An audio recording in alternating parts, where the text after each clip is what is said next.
Bonjour à tous, aujourd'hui nous allons voir comment faire un formulaire en HTML, CSS avec PHP et MySQL. On va commencer dans un premier temps par le côté HTML, ensuite le côté base de données avec le SQL et ensuite pour finir le PHP. On va commencer par le formulaire en HTML. Donc un formulaire a une action et une méthode. L'action, c'est là où se trouve le code PHP. On va le mettre dans la même page, donc on va mettre un dièse. On pourrait le laisser vide, mais moi je préfère mettre un dièse.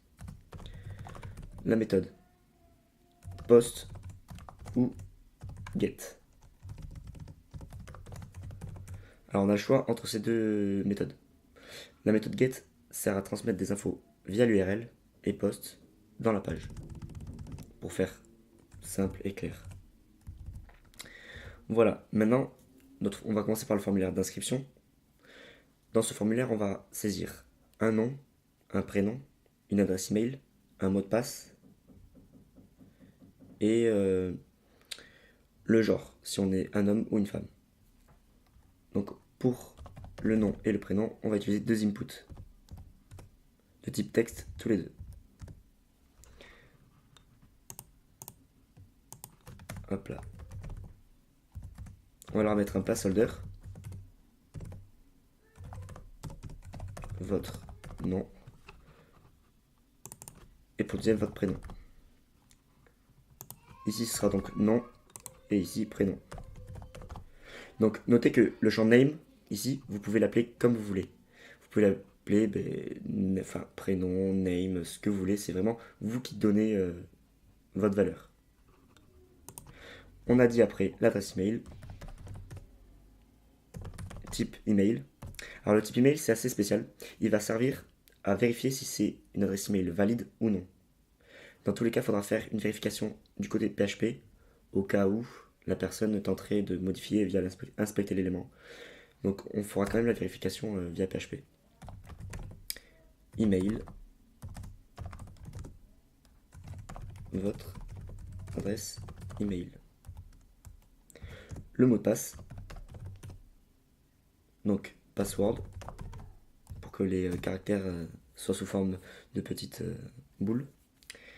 Name, MDP, placeholder, votre mot de passe. Il faut qu'il répète ce mot de passe. Donc on va mettre MDP2 pour confirmer le mot de passe en fait. Confirmez votre mot de passe. Voilà, très bien.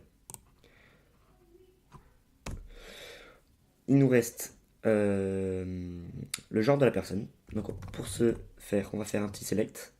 Name, genre, ou sexe comme vous voulez. Avec deux values. Deux options, pardon, je sais pas ce que j'ai marqué. Hop là. Alors, la première on va l'appeler H et l'autre F pour dire homme ou femme. Donc ça c'est les valeurs qu'en fait l'utilisateur va choisir en fait. Nous on lui affiche homme, mais s'il choisit homme, dans la base de données il n'y aura que H. On va plutôt mettre masculin ou féminin, c'est plutôt plus mieux. Voilà. Pour valider ce formulaire, il faut un input de type submit. À ce formulaire, à cet input, on va lui attribuer un nom pour dire si le formulaire d'inscription est validé ou si c'est le formulaire de connexion, vu qu'il y aura deux formulaires dans la même page. Il faut bien distinguer les deux formulaires. Donc on va l'appeler inscription. Voilà. Et une value d'inscrire.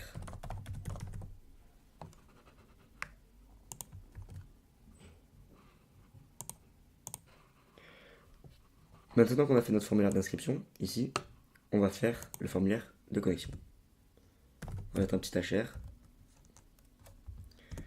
Et on va mettre un deuxième forme. Donc on va pas s'embêter, on va copier et coller.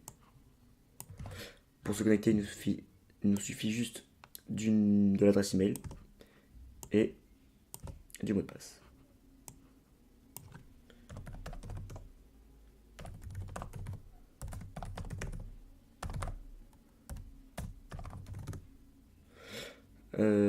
Votre mot de passe. On va changer le nom du poste pour dire que là c'est le formulaire de connexion. Voilà, donc maintenant on a fini nos deux formulaires HTML. On va pas porter de CSS parce qu'on va pas s'embêter, c'est pas l'objectif de ce tutoriel. Et donc maintenant on va passer juste après à la partie SQL pour la base de données. Voilà, maintenant une fois que le code HTML est terminé, on va voir à quoi ça ressemble sur Mozilla. Voilà, ça ressemble à ça. Deux formulaires très simples. C'est vraiment pour vous montrer la technique, pour vous montrer comment ça fonctionne en quelques étapes et pour faire quelque chose de très simple. Le design, on va pas le travailler aujourd'hui et on pourra peut-être faire une vidéo la prochaine fois, mais vraiment ce n'est pas le but de cette vidéo. Direction php.myadmin pour créer notre base de données et pouvoir stocker nos informations et nos utilisateurs. Hop là. On va dans php.myadmin, on va créer une base tuto comme on l'a dit tout à l'heure. On va mettre donc l'encodage UTF-8 General C. Me demandez pas pourquoi, j'ai toujours fait comme ça. Le nom de notre base de données, c'est user, avec un champ ID de type, en auto-increment, ce qui va permettre d'attribuer automatiquement et tout seul un nom, pas un nom, un chiffre, 1, 2, 3, 4, 5, etc. Et ça continue en fait. L'utilisateur qui va s'inscrire en premier aura pour ID 1, après 2, 3.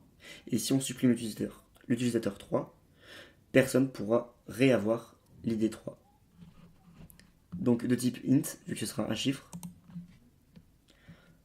Ici, on va mettre le nom de type varchar. On va mettre 50, vu qu'on a mis 50 caractères maximum. Le prénom, c'est aussi un varchar. On va lui mettre 255. 255, c'est la valeur maximale pour un type varchar. Pour un prénom, c'est largement suffisant. L'email, on va faire pareil, un varchar de 255. On va ajouter des champs supplémentaires. Le mot de passe, c'est un varchar aussi, de 255. Et la date. La date, on pourrait mettre date, etc. Parce qu'en fait, il n'y a pas que date, il y a date, date time, timestamp, etc. Mais nous, on va mettre un petit varchar, puisqu'en fait, dans notre champ date, eh bien, on a fait une petite fonction PHP, et en fait, c'est comme si on avait un string. Donc, on peut mettre un type varchar et on va lui mettre 30 caractères. C'est largement suffisant. Voilà. On peut sauvegarder, et notre base de données est créée. Nous allons passer maintenant à la partie PHP pour rendre notre site dynamique pour faire un formulaire d'inscription et de connexion en parfait état de marche. On va placer le code PHP tout en haut de la page, ce qui va nous permettre d'avoir un code structuré et surtout sur la même page. Pour le tutoriel, ce sera beaucoup plus simple et ça me permettra de ne pas switcher entre deux pages et de rendre la chose un peu plus complexe pour vous à suivre. Alors, on va mettre un petit commentaire pour le formulaire d'inscription, Pour tester si le formulaire d'inscription est lancé ou non, rappelez-vous, on va appeler un champ inscription pour le bouton et ici login, ce qui va permettre de distinguer les deux formulaires. Parce que si on met if i7 post pour dire s'il y a un formulaire, alors on exécute ce qu'il y a à l'intérieur, ben ça va fonctionner sur les deux formulaires en fait. Et nous, on veut bien distinguer les deux formulaires. Alors, s'il y a le bouton qui est validé, alors, on déclare toutes les variables que l'on a besoin, c'est-à-dire ici le nom, le prénom, l'email, le mot de passe, la confirmation du mot de passe et le genre.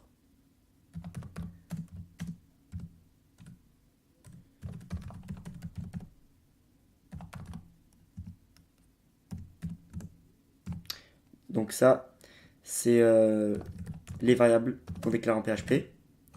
Et ça, c'est la valeur que nous retourne le champ en HTML. C'est-à-dire ce que l'utilisateur rentre.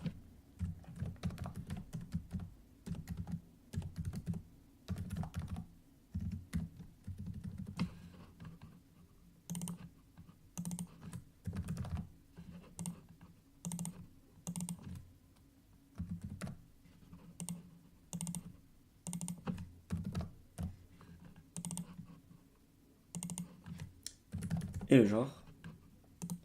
Maintenant, on doit tester si l'utilisateur a bien rentré tous les champs. Là, ça veut dire s'il ne manque pas. On pourrait mettre s'il y a, mais moi, je préfère utiliser s'il n'y a pas. Donc en fait, ça tout seul, ça voudra dire s'il manque le champ non. Et nous, comme on veut qu'il ne manque pas, c'est-à-dire s'il y a le champ non, ça revient à dire s'il ne manque pas le champ non, et s'il ne manque pas le champ prénom,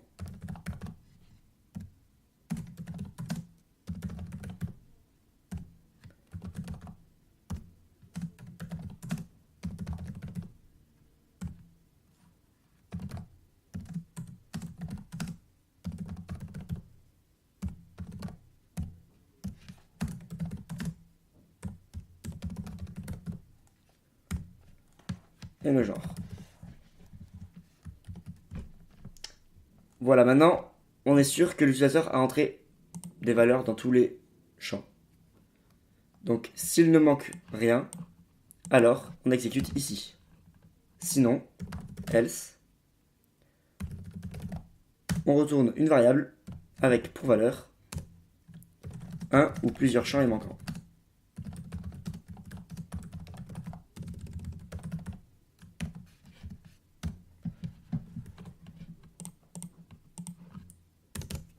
Ici maintenant, on va tester l'email. Parce que il y a des petits rigolos qui vont s'amuser à mettre blablabla ou ceux qui veulent. Et ce n'est pas une email valide. Et nous, on veut s'en assurer. Une simple condition, pardon. Donc if filter var, notre champ email, filter validate email. Donc ça vérifie si l'email est valide ou non. Donc si elle est valide, alors on rentre dans la condition. Sinon, on va envoyer un message comme tout à l'heure. L'email est invalide.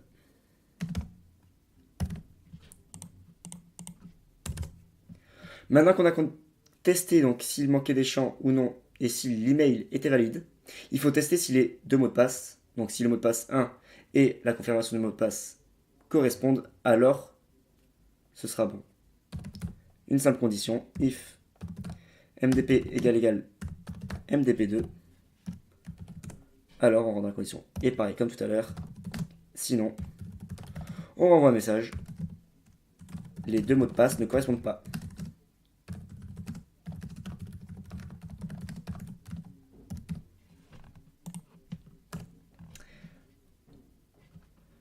Maintenant, qu'est-ce qu'on va pouvoir faire? On va pouvoir aussi tester le genre. Si par exemple, l'utilisateur modifie le code et à la place de mettre H, met F, ou ceux qui. Enfin, pas F, mais par exemple, s'il met une valeur complètement fausse, ou qu'on ne veut pas traiter, on peut faire une condition ici. On pourrait mettre si par exemple, genre égal. Non, par exemple, si le genre n'est pas égal. Enfin, si, pardon. Je me perds. Si le genre égale F, enfin H, on va y arriver. Ou si le genre est égal à F, alors on rentre dans la condition et pareil, on renvoie un message.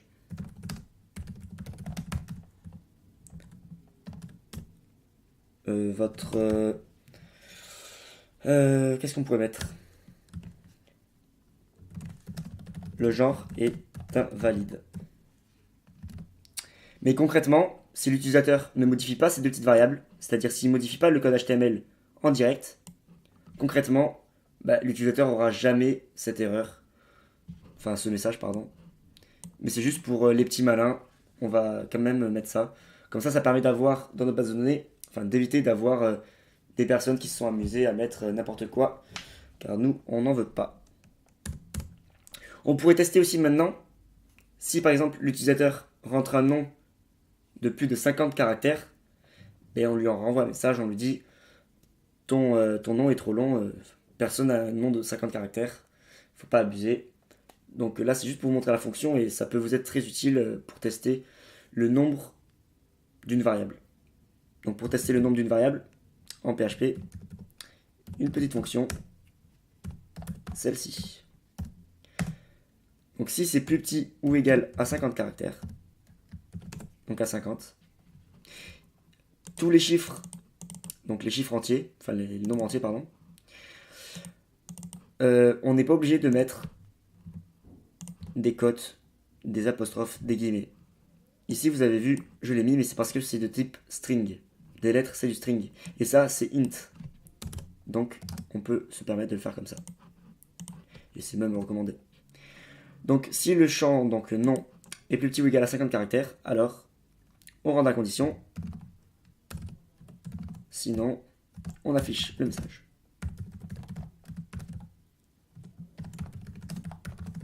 Et dépasse 50 caractères. Donc là, on a quand même un formulaire d'inscription assez complet. On pouvait le complexifier, l'améliorer et continuer. Mais pour l'instant, ce qu'on va finir, ce qu'on va terminer, c'est notamment donc l'insertion des valeurs dans la base de données et la sécurisation de chaque champ. Parce que la personne peut rentrer du code HTML et là, tout de suite, il peut carrément jouer avec notre base de données, il peut faire des injections SQL, etc. Donc on va prendre le soin de les sécuriser juste après avec une fonction PHP que je vais vous montrer juste après. Mais d'abord, on va continuer dans notre condition. Alors, voilà, maintenant il ne nous reste plus qu'une seule chose à faire, c'est tester si l'adresse email existe déjà dans notre base de données, s'il y a déjà un utilisateur qui utilise cet email ou non.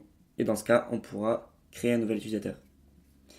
Pour ce faire, j'ai rajouté ce petit bout de code en haut, c'est pour se connecter à notre base de données que j'ai appelé tuto. Donc, je vais vous expliquer en quelques phrases ces quelques lignes. Donc, on essaye de se connecter à la base de données ici avec Lost. Donc, moi je suis en localhost avec le nom de notre base de données. Le char7 en fait c'est l'encodage donc nous UTF-8. Le nom d'utilisateur, donc nous c'est root, et le mot de passe, passe. Ne vous souciez pas de ça, on va pas l'expliquer. Pour vous, ça vous sert à rien pour l'instant. Ici, on capture s'il y a une erreur, on capture, c'est un grand mot, mais on prend l'erreur si ça en retourne une, et on l'affiche ici, sinon, eh bien, on continue notre chemin. Alors, ici, on va tester donc si dans nos bases de données, il existe déjà quelqu'un avec cette adresse email. Pour ce faire, c'est pas compliqué. Donc, test email.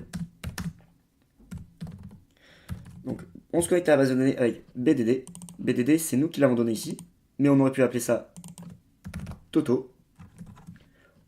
Par souci de simplicité, on va mettre BDD, base de données. C'est pas compliqué. Alors, dans cette requête, ça va être du code SQL. Toutes les requêtes, dans tous les cas, sont en SQL. Enfin, de ce que je connais moi et de ce que j'utilise, on va le faire en SQL. Et c'est pas très compliqué. Alors, on va sélectionner l'ID de la table utilisateur où l'email égale la valeur qu'aura entré notre utilisateur. Donc email, c'est ça. Et post email, c'est ce champ-là. Voilà. Maintenant, si cette requête nous retourne au moins une valeur, c'est-à-dire que l'utilisateur avec cette adresse email existe déjà. Donc, if test email recount est plus petit que 1, alors ça veut dire qu'il n'y a aucun utilisateur qui l'utilise. Donc c'est bon. Sinon, on renvoie un message. Votre adresse email est déjà utilisée. Voilà. Parfait, maintenant on a fait toutes nos conditions. On a regardé si l'utilisateur existait déjà, en tout cas avec cette adresse email. Il ne nous reste plus qu'à faire l'insertion de notre nouvel utilisateur dans la base de données. Rien de bien compliqué, une simple requête. Et cette fois c'est un insert into. Hop là. Donc on insère dans la base de données qui s'appelle user les champs suivants, donc c'est-à-dire les champs qu'on veut: nom, prénom, email, MDP, genre. On va pas insérer les deux mots de passe vu qu'on va juste faire, on a juste fait une condition ici pour vérifier. On insère juste un seul mot de passe, inutile d'insérer les deux. Values.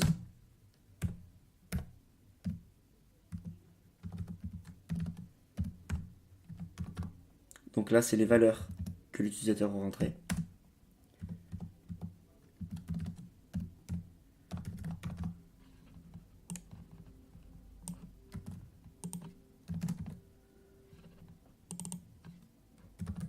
Email, MDP et le genre. Et on va même insérer la date à laquelle l'utilisateur s'inscrit.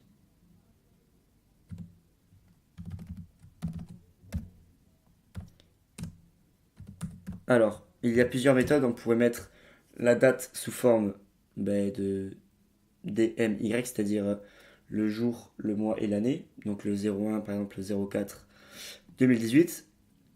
Ou en format timestamp, c'est-à-dire le nombre de secondes écoulées depuis le 1er janvier 1970. Et dans notre cas, on va faire avec une date normale pour que vous compreniez. Voilà, une date simple. Donc ici, on a juste à rajouter un petit champ, date, date égale, et ça c'est une fonction PHP. Donc D, M, Y. On va mettre même l'heure aussi, c'est pas mal. Voilà, l'heure et les minutes. Et si on voudrait rajouter les secondes, on peut rajouter avec le petit s. Alors c'est très important, les lettres que j'ai mis, de les mettre en minuscule ou en majuscule. Si je l'ai mis en majuscule, c'est pas par hasard. Vous pourrez aller vous renseigner sur la documentation de PHP, mais je vais pas vous l'expliquer, mais faites attention, mettez-les comme je les ai mises. La seule chose que vous pouvez remplacer, c'est par exemple les slash. Vous pouvez mettre des tirets. Mais moi, je préfère avec les slash. Il ne nous reste plus qu'à faire maintenant le formulaire de connexion en PHP. On avait fait le formulaire d'inscription ici. Et maintenant, on va passer au formulaire de connexion. Hop, là, on se met un petit commentaire comme d'habitude. Voilà, c'est très important de se mettre des commentaires. Comme ça nous permet de nous y retrouver dans le code. Même si ici, il n'y a pas grand-chose. Si vous revenez dans votre code 6 mois après, je peux vous promettre que ce sera beaucoup mieux pour vous y retrouver. Alors, if iset post login cette fois. Donc s'il y a le formulaire de connexion validé. Alors on rentre dans la condition et comme pour le formulaire d'inscription, on va déclarer toutes nos variables. Alors là, il y a l'email.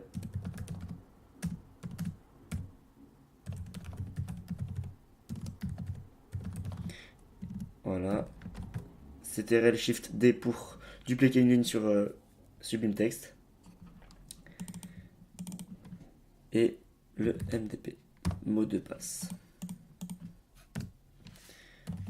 Maintenant, on vérifie si les deux champs ont été remplis. Donc s'il ne manque pas l'email et s'il ne manque pas le mot de passe, alors on peut entrer dans la condition. Sinon, on renvoie une variable, la même que tout à l'heure, enfin la même que pour l'inscription. Je vais vous expliquer après comment on va gérer ça. Et là, carrément copier la ligne. Hop là. Voilà. Maintenant qu'on rentre dans notre condition, il faut tester avec la base de données si l'email et le mot de passe appartiennent à un utilisateur dans notre base de données. Si c'est le cas, alors on va créer une session pour, euh, pour, euh, pour dire qu'il a bien été connecté. Alors, pour ce faire, on va faire une petite requête. On sélectionne l'ID de la table user où l'email égale à l'email ici, à l'email que l'utilisateur aura entré, et and mdp égale mdp. Alors c'est très important de mettre par exemple des cotes ici, des guillemets, des cotes, des points. Les points c'est pour bien dire qu'on passe en code PHP. Après vous pouvez ici faire d'une autre manière, après on peut mettre aussi des trucs comme ça, des guillemets. Mais moi je le fais comme ça, donc vous ne trompez pas surtout, faites comme je fais. Si vous avez votre méthode, vous pouvez remplacer par votre méthode. Mais là, dans ce cas-là, enfin comme je fais là, ça marche très bien. Donc faites le tuto comme ça, ce sera plus simple. Donc maintenant le résultat de cette requête. Donc on va appeler cette requête verif user. Voilà. Et là on va mettre if verif user rocount plus grand ou alors égal 1 s'il y a bien un utilisateur. Alors on crée la session. Pour créer une session, rien de plus simple. Une variable session, hop là, on l'appelle, on donne un nom à cette session. Donc là on va l'appeler login. Non, je pourrais l'appeler, ça n'a rien à voir avec ça ou ça n'a vraiment rien à voir. Là je pourrais l'appeler connexion, vraiment ce que je veux. Donc je l'appelle login et je vais lui donner une valeur. Je pourrais lui mettre 1, mais si tous les utilisateurs qui se connectent ont la valeur 1, bah, c'est pas top. Donc ce qu'on va faire, c'est plutôt qu'on va donner l'idée de la personne. C'est-à-dire qu'en fait, on va récupérer l'idée ici de notre requête pour mettre en session en fait l'idée de la personne. Comme ça, chaque personne qui se connectera aura sa session avec son propre idée. Comme ça va nous permettre de récupérer les informations sur le site si on en a besoin. Alors pour ce faire, c'est très simple. On fait verif user data, donc c'est une nouvelle, on va mettre plutôt user data, les données de l'user égale verif fetch. Alors recount, ça retourne le nombre d'entrées que la requête retourne, et fetch, ça retourne sous un tableau les valeurs, voilà, les valeurs. Et donc ici on va mettre user data id. Donc là ça va récupérer l'idée grâce à cette requête. Alors là par exemple si j'ai envie de récupérer par exemple son nom, si je mets name comme on l'a mis dans le nom, enfin on n'a pas mis name, on a mis nom comme on a mis ici, si j'ai envie de mettre le nom, là ça marchera pas parce que dans notre requête on a sélectionné uniquement l'idée. Si je voudrais avoir l'idée et le nom, je mets l'idée nom. Si je veux avoir tout, je mets ça. Et nous on se limite, comme ça permet de prendre le moins de place en mémoire possible. Voilà. Et en valeur, afficher un message. Votre session a bien été créée, ou ouais, on va leur mettre return. Vous êtes bien connecté. Ici, donc on était dans cette condition. Donc si il y a bien un utilisateur qui existe avec ces informations, alors on rentre ici. Sinon, ça veut dire que le mot de passe ou l'email ne correspondent pas à un utilisateur de la base de données. Donc les identifiants sont invalides. Voilà, on va y arriver.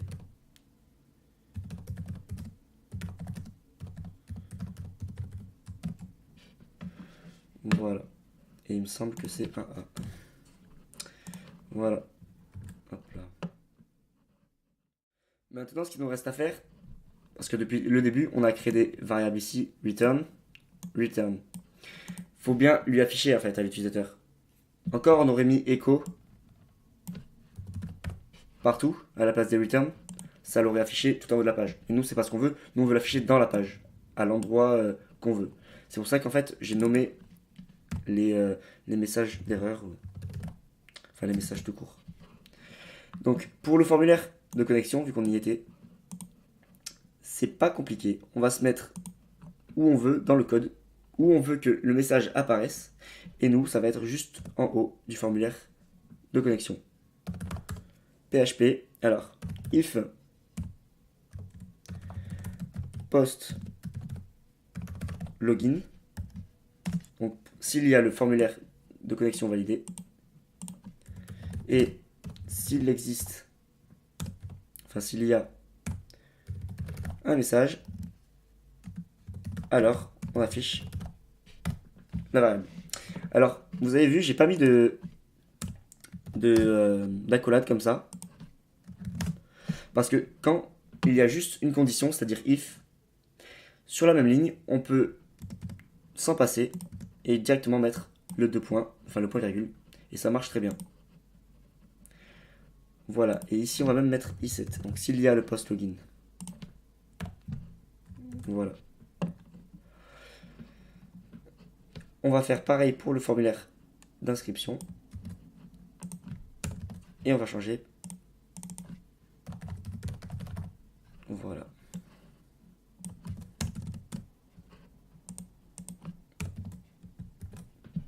Voilà. Donc, à chaque fois qu'il y aura un message ici ou ici, ça l'affichera à l'endroit précis.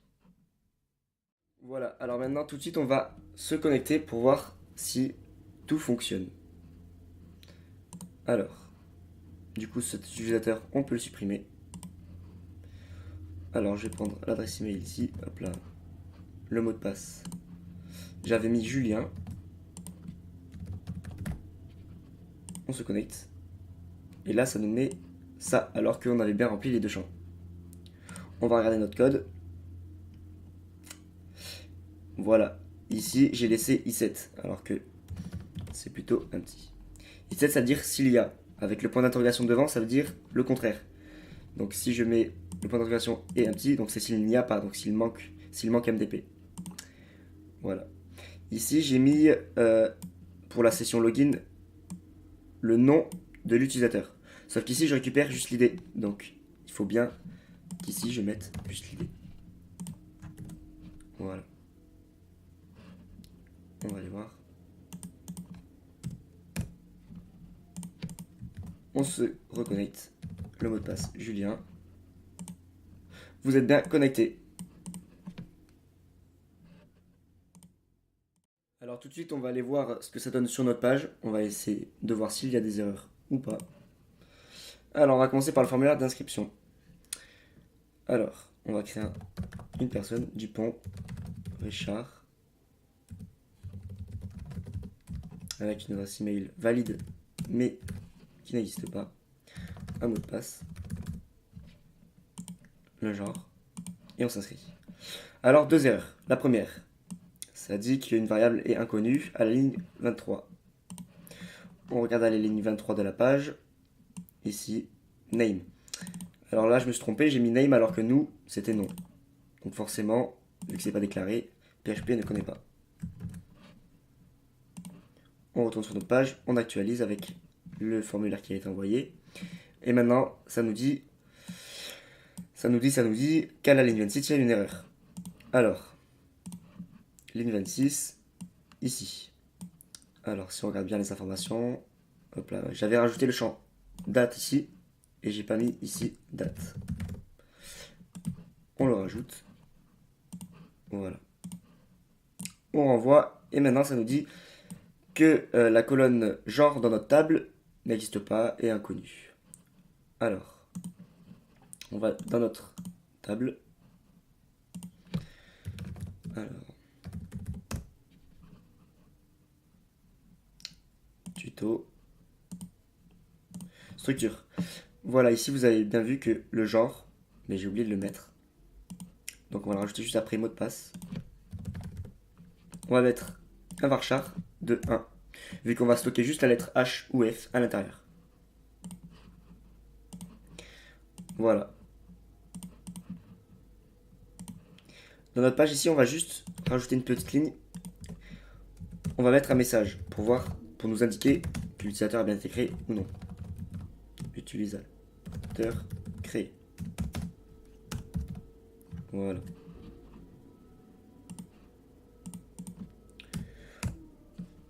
On va renvoyer le formulaire.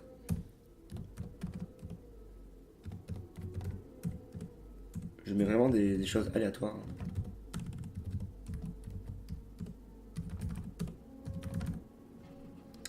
Masculin, féminin. Hop là, on va le mettre féminin. On s'inscrit. Utilisateur créé. Donc maintenant, ça veut dire qu'on a bien rempli toutes les conditions et que l'utilisateur a été créé. On va regarder dans notre base de données. Et voilà, on voit bien Bill, Hugues. Voilà. Le genre F. Voilà. Et la date comme on l'avait voulu. Maintenant, ce qu'on va aller faire, c'est qu'on va retourner dans la page PHP et on va sécuriser nos variables. Voilà, donc ce que je viens de faire maintenant, c'est que je viens de vous rajouter le code pour notre fonction. Parce que je ne le connais pas par cœur. Et qu'à vrai dire, je me suis pas trop embêté à faire cette fonction. Je l'ai pris d'internet. Je peux vous l'expliquer et je vais vous l'expliquer en quelques mots très simples. Mais je vais vous mettre dans la description les pages pour la documentation de chaque variable en fait. De cette variable, de cette variable, de cette variable et de cette variable. Comme ça vous permettra d'aller voir, d'aller jeter un œil et ce sera beaucoup mieux expliqué que moi. Alors, notre fonction, donc on l'a appelée sécurise avec une valeur à l'intérieur.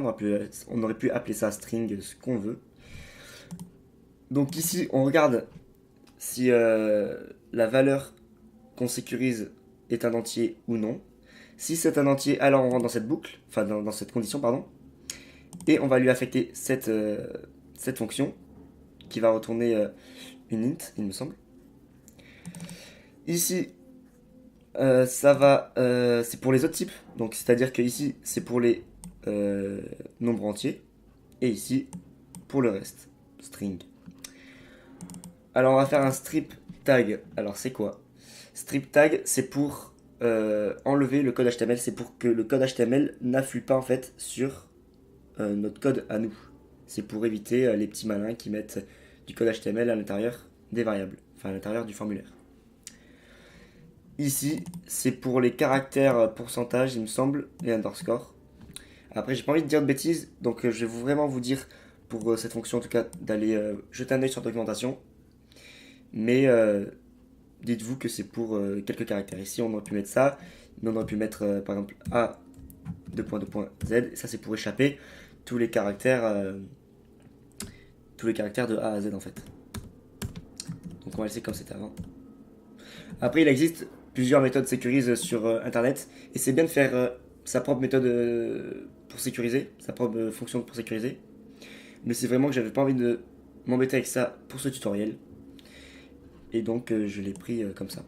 Donc ce qu'on va faire, c'est qu'on maintenant on va la mettre parce que là tout de suite elle sert à rien. Donc sur tous nos champs que l'on veut sécuriser, on va affecter cette fonction. Voilà. On n'oublie pas la parenthèse. Voilà.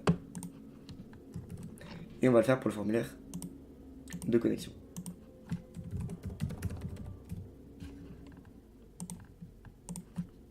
Voilà. Alors si sur Sublime Text vous voulez sélectionner comme moi là pour écrire plusieurs fois partout, vous maintenez CTRL enfoncé et vous cliquez une fois, deux fois, trois fois, quatre fois. Et là vous marquez ce que vous voulez. Voilà. Maintenant ce qu'on peut faire également, c'est sécuriser les mots de passe. Parce que là nos mots de passe ils sont bien beaux, mais en fait quand on les stocke dans notre base de données, eh bien, ils sont stockés comme on veut. Donc c'est-à-dire que si quelqu'un a accès à notre base de données par une façon ou une autre, et bien il peut voir le mot de passe de tous nos utilisateurs et c'est très embêtant. Et c'est pas du tout recommandé. Alors pour ce faire, on va créer une fonction. Hop là. On va la créer juste après. Password hash. Voilà. String. Là j'ai mis str mais je pourrais mettre vraiment ce que je veux. Toto. Ça marche avec tout. Voilà. Et là on va retourner en fait un mot de passe, mais cette fois haché, crypté. Donc on va faire str égale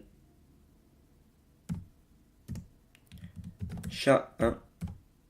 C'est une méthode pour crypter ou pour hacher, je sais plus. Après il y a MD5. On peut la mettre aussi. En fait on peut en accumuler plusieurs. Voilà. Et là on met str. Donc notre valeur d'avant.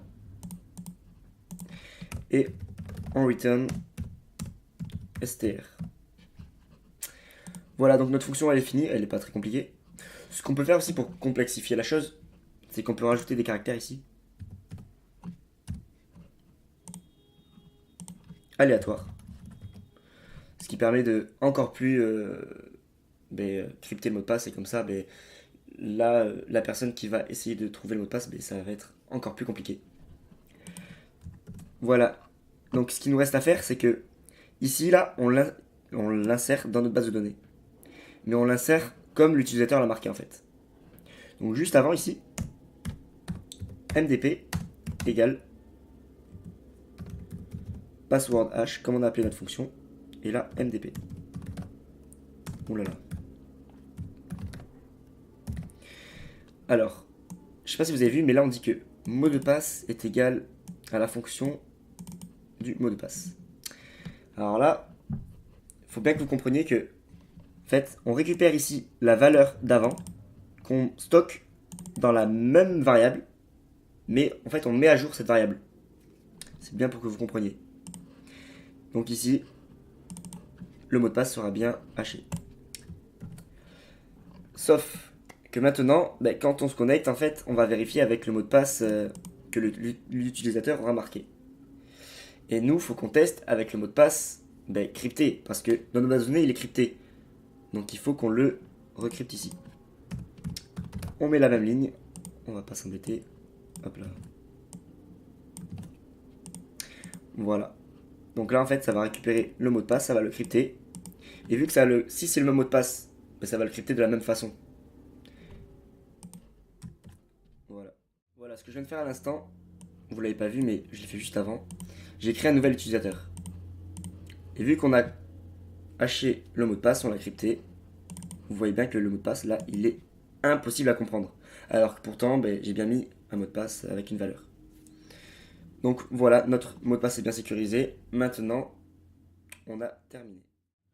Maintenant, on a terminé notre formulaire d'inscription et de connexion en PHP. On a fini la partie SQL. Ce qu'on va pouvoir faire pour que vous compreniez bien, c'est qu'en fait, on va créer une deuxième page, mais qui sera sécurisée, c'est-à-dire sans notre session, c'est-à-dire si on ne se connecte pas, on ne peut pas avoir accès à cette page. Ça va permettre de créer en fait un espace membre ou des choses privées, comme l'administration. Donc on va le faire. New file, on sauvegarde et on va mettre admin. Voilà. Donc dans cette page, on va mettre du contenu HTML, voilà, avec notre administration.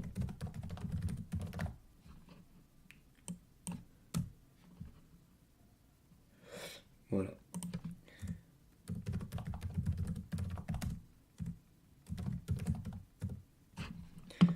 Voilà.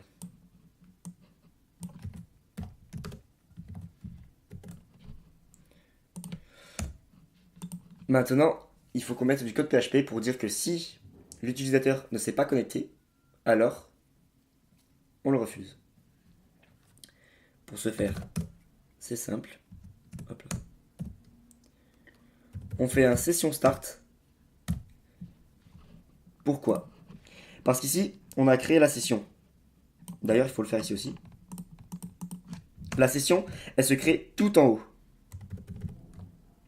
Avant tout code HTML, tout code PHP, c'est vraiment la première chose que vous devez mettre en haut de toutes vos pages. Là où vous avez besoin d'utiliser les sessions. Donc dans cette page, on va créer la session, donc forcément on en a besoin de démarrer la session en haut. Et ici, mais il faut la créer vu qu'on va l'utiliser juste après.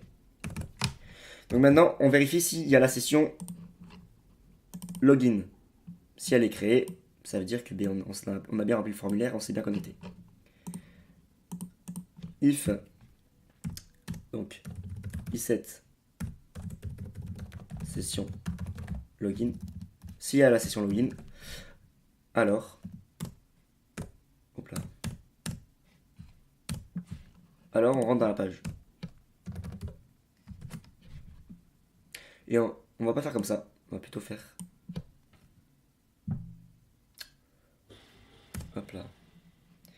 S'il n'y a pas, donc, s'il n'y a pas la session login,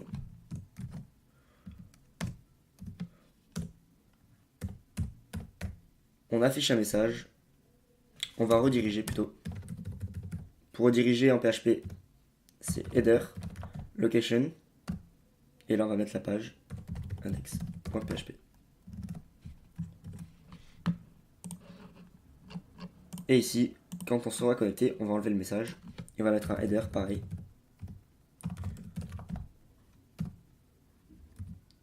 admin.php. Ça, c'est vraiment pour rediriger l'utilisateur sur une page. On va aller tester tout ça. On va se connecter. Alors, avec l'adresse email.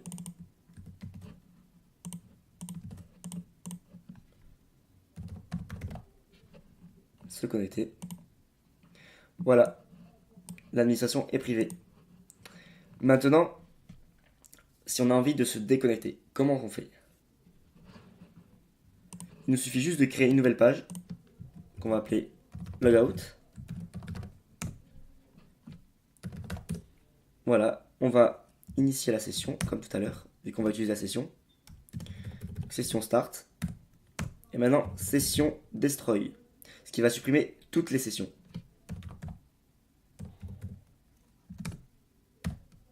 Et on va mettre un header pour rediriger sur l'index. Index.php. Voilà, donc là on démarre la session, on supprime la session et on redirige. Donc vraiment cette page elle sert juste à se déconnecter, vous avez vu il n'y a pas de code HTML, aucun code. Hop là. Donc là vu qu'on a créé notre session, si je reviens, ben, vous avez vu que j'ai toujours accès en fait. Si je rafraîchis la page, j'ai toujours accès. Maintenant si je vais sur logout, ça nous redirige bien sur l'index. Et là si j'essaye de revenir sur l'admin, ça ne fonctionne plus, ça nous redirige sur l'index. Parce que justement la session a été détruite. On va essayer de se reconnecter avec un mauvais mot de passe. Ça fonctionne bien, les identifiants sont invalides. On a fini notre vidéo, j'espère que vous avez tout compris. Si vous avez une quelconque question, n'hésitez pas à la donner en commentaire.